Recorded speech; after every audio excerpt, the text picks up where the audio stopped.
You know, Reddit is an interesting website. I didn't know much about Reddit until really like a year ago when I started going on it. And that's kind of crazy, right? Like, how do you know not about Reddit? It's the front page of the internet. Like, Reddit is the thing that everyone goes on. But I think there's a really niche audience and community that uses Reddit. And it's kind of weird I'm saying that because like 1 billion people per month use that platform.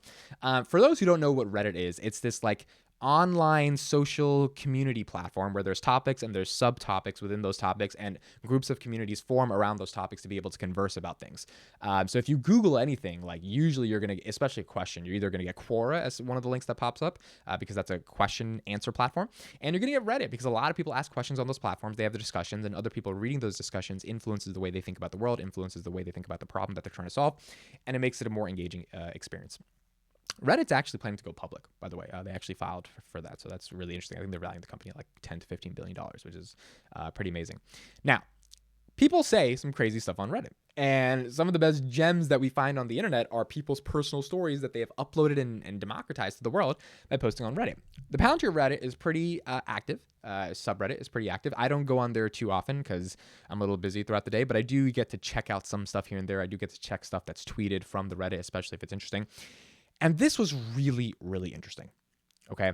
So this tech entrepreneur or former entrepreneur posted on Reddit a screenshot of him buying $3 million and 132,000 shares worth of Palantir.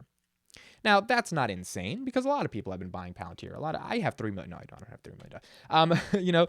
A lot of people, a lot of banks, a lot of wealthy people, they have a lot of money into Palantir, right? So they have, upwards of millions of dollars of positions in Palantir. When you've got that much money, for me, solidifying looks like 20, 30,000 into a stock. For some other people, solidifying looks like a couple $1 million into a stock. When you get older and you've got real money and you're playing with the public markets, is a little bit different. But what he said was really interesting. I'm gonna put it on the screen right here, and I'm gonna read it, and we're gonna analyze some of this stuff because it's really interesting. Don't mind, I'm 45. My reasons for investing in Palantir probably require a separate post. It's a long-winding trail. The TLDR-ish version. Previously, I worked in Silicon Valley Tech, building at the time the world's largest commercial data storage at the time. I'm old. The largest, most trafficked website. Shortly after 9/11/2001, while still working at the same company, I got assigned to work with a government agency that markets themselves with 3 letters.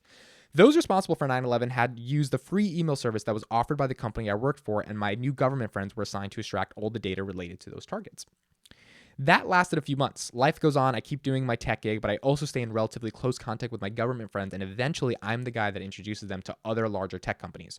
During that time, I meet a lot of players in the tech government overlap, and Palantir was one of them. This was a huge opportunity for me as well.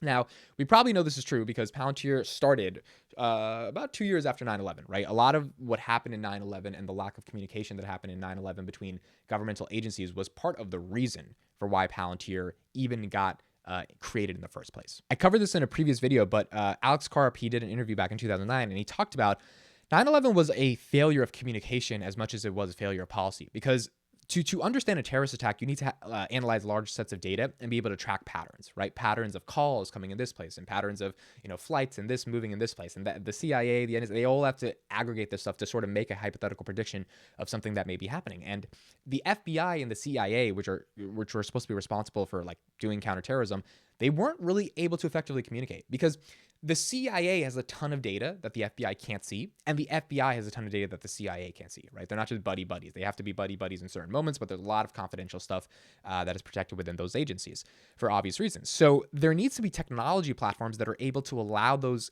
departments in governments and organizations to cross-communicate while leaving out sensitive pieces of data. Right? So it's like you're talking with a friend, and that friend is only telling you what they're allowed to tell you, and you're only telling them what you're allowed to tell them. So therefore you stay friends, kind of.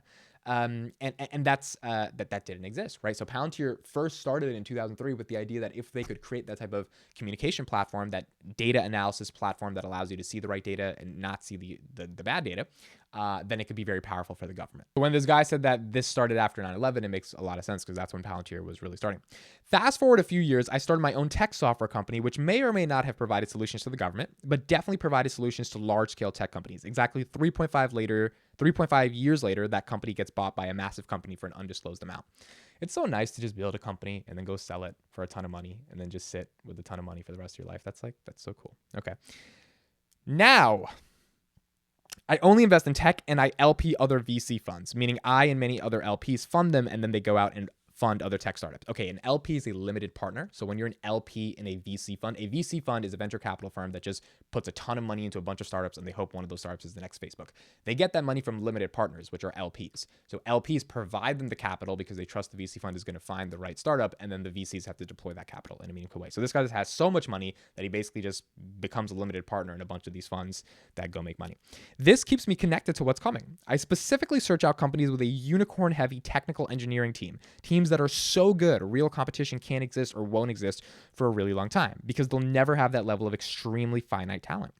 That investment framework that I've just glossed over is what led me to Palantir. Having met some of the team directly, having witnessed them execute from 2011 back when I first met them until today, I have zero doubt how this trade ends for me. None. Okay, so the ending of that was really poetic. It was just really dope how he ended. Is really cool. So hopefully it helps you sleep at night if you're still struggling with your conviction for a little bit. But two things that he says right there. Number one, he's looking for technical teams that are able to have such emerging talent, such unique foresights in terms of how they create products that there really is no other competition, even if there is other competition. That is exactly, to me, is Palantir. Right? Like Palantir is one of the hardest companies to get into. It is a very difficult company to actually apply and get accepted, especially in a forward deploying engineer, software engineer role.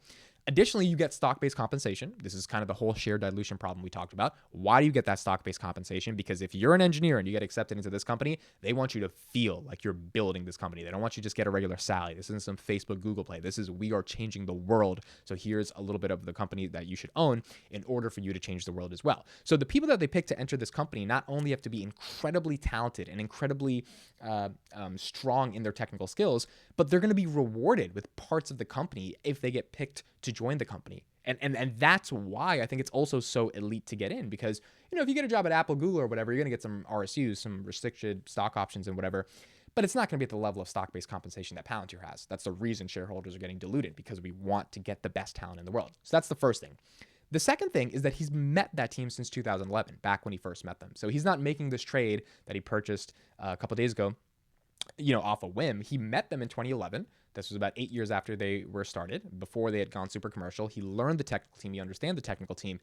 And he has so much faith 10 years later that they're going to execute, because they have continued to execute over the past 10 years in building some of the world's most premier class software, that he has no doubt how this trade ends. And that was the fun part at the end, right? Having met some of the team directly, until I have zero doubt how this trade ends for me. None. And, you know, when someone says that, it's really interesting to analyze that. Not because they're just saying it and they have this bravado and they're just like, I have zero doubt how this ends. This is gonna work.